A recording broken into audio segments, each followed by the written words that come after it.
What's up, YouTube? This is Sky Loves Pokemon, and this is episode 2 of Phoenix Wright Ace Attorney.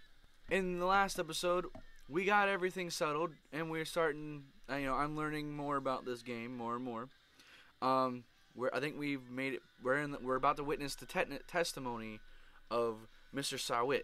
Now, I've actually played this already because I kind of got restless and I really wanted to find out more, but I didn't really want to record it, so I don't remember exactly what happened, so it'd be kind of like I'm playing blind, but I still kind of know.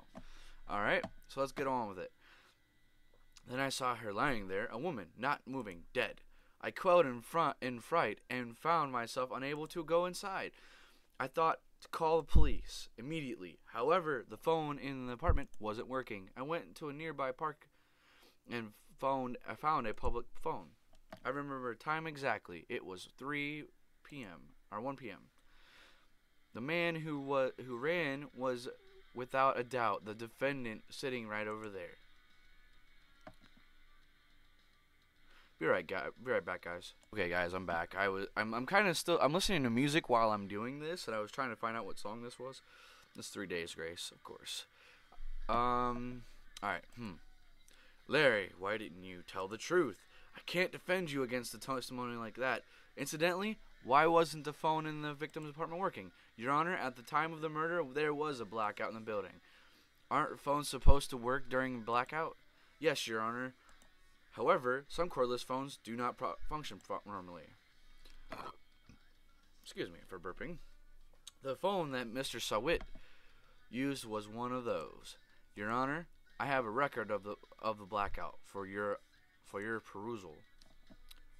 Yeah, we got the blackout papers. Now, Mr. Wright, yes, Your Honor. You may begin your cross-examination. All right, Wright. This is it, the real deal. What am I exactly supposed to do? Why, you exposed the lies and testimony just gave. Lies. What? He was lying? Your client is innocent, right? Then that witness must have lied in his testimony. Or is your client really guilty? How do I prove he's not? You hold the key You hold the key. It's in the evidence. Compare the witness's testimony to the evidence at hand. There's bound to be a contradiction in there. First, find contradictions between the court record and the witness testimony. Then, once you've found the contradicting evidence, present it and rub it in the witness's face. Okay. Touch the court record button and point out the contradictions in the testimony. Alright, guys. I gotta do something. Smokers. You gotta love us. Alright, witness's account. I was going door to door, selling subscriptions when I saw a man fleeing an apartment. Hold it! Isn't a man leaving an apartment a common sight? I find it odd you would take notice of him. Or, I don't know, he just seemed strange to me, that's all. Like he was mad, and yet frightened at the same time. Just like a criminal fleeing the scene of the crime. Oh God, one of my favorite songs is coming on, so I'm putting the music on, so I might speak a little louder than normal, alright? Defense requests that the witness refrain from conjecture. Of course, what the witness means is that the man he saw looked suspicious. So what happened next? I thought he must be in a hurry because he left the door half open behind him. Hold it! Half open, you say? Yes, the door was open halfway, yes. I watched for a moment, but no one came close to the door. That's odd, in a big city like this, I thought. I see. What happened next? Thinking it strange, I looked inside the apartment. Hold it! What gave you the idea to do that? Well, the door was half open, you see. Isn't it only human to want to peek? We climb mountains because they are there. It's the same thing. Truer words have never been spoken. Anyone else look inside? Why did pain cut him off so quickly? So you looked into the apartment. What happened then? Then I saw her lying there, a woman, not moving, dead. Hold it! Are you sure she was dead? Well, no, I guess I wasn't. But she wasn't moving at all, and there was blood everywhere. I guess that would look fatal to anyone. Very well, what happened next? I quailed in fright and found myself unable to go inside. Hold it! So you didn't touch anything in the apartment? Yes. I mean, no, nothing. Okay, what happened next? I thought to call the police immediately. Hold it! You thought to call the police? Does that mean you didn't actually call them? Please, listen to the rest of the testimony. You thought to call the police. What happened next? However, the phone in her apartment wasn't working. Hold it! The phone in her apartment wasn't working. Yes, I mean, no, it wasn't, right? But you said you didn't go into the apartment, or did you? Oh, that, I can explain that. There was a cordless phone on the shelf in the entranceway. I reached inside and tried to use it to call. And that phone wasn't working, correct? What happened next? I went to the nearby park and then found a public phone. Hold it! Why use a public phone? Well, you say I don't have a cell phone. And being in the middle of the afternoon, there was no answer at any near apartments. Right. What time did you call again? I remember exactly the time of the... Actually, I think I know. Let's see. Bam! Objection! You found the body at 1 p.m. You're sure? Yes, it was 1 p.m. for certain. Frankly, I find that hard to believe. Your statement directly contradicts the autopsy report.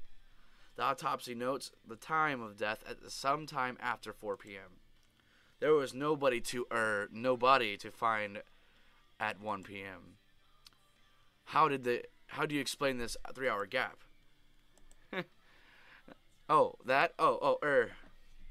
Objection. This is a trivial. The witness merely forgot the time. After his testimony, I find that hard to believe. Mr. Sahwit, why were you so certain that you found the body at 1 p.m.? That's a really good question. Great job, Wright. Way to put him on the spot. That's all you have to do. Point out the contradictions. Lies always beget more lies. See through one, and their whole story falls apart. Yeah. Look at that. What? Wait, I remember now. Would you care to give your testimony again? Witness testimony. I'm cracking my hands because I know what to do in this situation. Time of discovery. You see, when I found the body, I heard the time. There was a voice saying the time. It was probably coming from the television. Oh, but it was 3 hours off, wasn't it? I guess the victim must have been watching a video of a tape program. That's why I thought it was 1 p.m. Terribly sorry about the misunderstanding. Oh, I'm gonna tear him apart. I see. You heard a voice saying the time on a tap program? Mr. Wright, you may cross-examine the witness. Right. You know what to do. I've got this one. You damn right I got this one. I'm about to tear his whole story wide open. You see, when I found the body, I heard the time. Hold it. You said heard, not saw? Yes, heard. All I saw was the body lying there. I didn't think to look at anything else, least of all my watch. Isn't that a little strange? So you're saying you heard something, but if you were so shocked by the body, you wouldn't hear anything at all. Objection. The witness did say he actually heard the time. It's ludicrous to suggest he wouldn't hear anything. I agree with the prosecution. Witness continued the testimony. There was a voice saying the time. It was probably coming from the TV. Hold it. Are you sure it was not a television and not a radio? Well, no, I guess it might have been a radio. Incidentally, there was no radio on the premises. There was only one large Wright. I can't put my finger on it, but something seems fishy. Something about hearing the television. The witness has testified. He heard the time. Wait a minute. I think I know what to do to this situation. The blackout record. Bam. Objection. Hold it right there. The prosecution has said there was a blackout at the time of discovery, and this record proves it. You couldn't have heard a television or a video. Gah! The defense has a point. Do you have an explanation for this, Mr. Sahwit? No, I find it quite puzzling myself, quite. Wait, I remember now. Mr. Sahwit, the court would prefer to hear an accurate testimony from the very beginning. These constant corrections are harming your credibility. That and you seem rather distraught. My apologies, Your Honor. It must have been the shock of finding the body. Well, Mr. Sahwit, let's hear your testimony one more time, please. Hear the time. Actually, I didn't hear the time. I saw it. There was a table clock in the apartment, wasn't it? Or wasn't there? Yeah, the murder weapon. The killer used it to kill the victim. To hit the victim. Must have been when I saw it. What I saw. You said a clock. I guess that would explain it. The defense may cross-examine gladly. Alright, I got this guy too. I got him by the balls, baby. Alright. I actually didn't hear the time I saw it.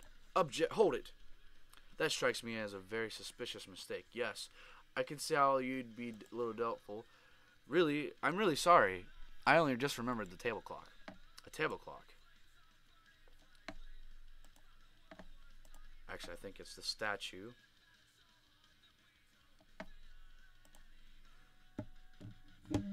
Just wait a moment. The murder weapon wasn't a clock. It was this statue. Now, how is it supposed to be a clock? What? You with your objections and your evidence.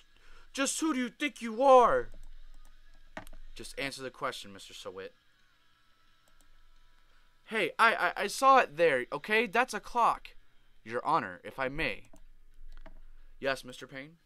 As the witness stated, the statue is indeed a clock. The neck is a switch.